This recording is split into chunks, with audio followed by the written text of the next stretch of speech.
Hank, you're chasing a story in Philadelphia. There was a tragic murder. A transgender woman shot in the back. What happened?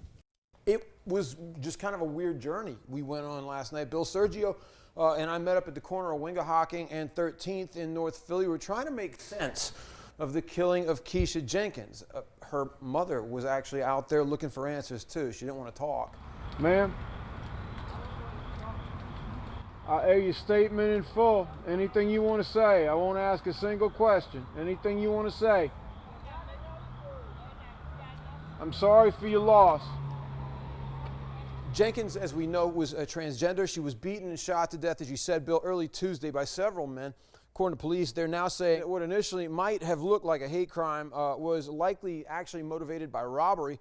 But as Sergio and I saw last night, there's a weird energy at 13th and Wingahocking. Just ask the EMS. So what happened? They were responding to a call. They got a call about 10 minutes before this and came through the intersection of 13th and Wingahocking going over to, I believe, Ansbury Street. And as they were making a turn, they got hit with a rock in the front of the truck. This medic truck was at 13th and Wingahocking where the murder that we're covering occurred, and somebody put a rock into the windshield of the ambulance. The ambulance. Somebody threw a rock at the windshield of the ambulance. Do that math. And Bill, the lieutenant, told us he's got no idea why. He just knows that his ambulance now needs a new windshield. And that's not all. As we walk back toward the scene of the Jenkins killing, we found these things, the contents of someone's purse or wallet spilled all over the street. And that's him too, Serge. That's the same dude. You tell me. It could be his son.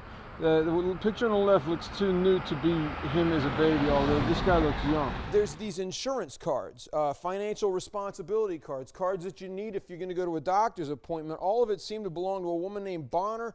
Reached out to her, left her a message, but I'm just going to put all of it basically in this envelope along with a note telling her where I found it, and I hope she's okay, and send it to the address that was on one of the cards. But one other thing, Bill, when we got back to the initial scene of the Jenkins killing, we found the smallest of memorials, just a little candle, one little candle and one little rose. No arrests in the Jenkins murder on a tough corner of Philadelphia. If you got any information, call Philly Police. How would you describe it? Maybe, Sergio, it's a question for you. You know, you're from Philly, you live there.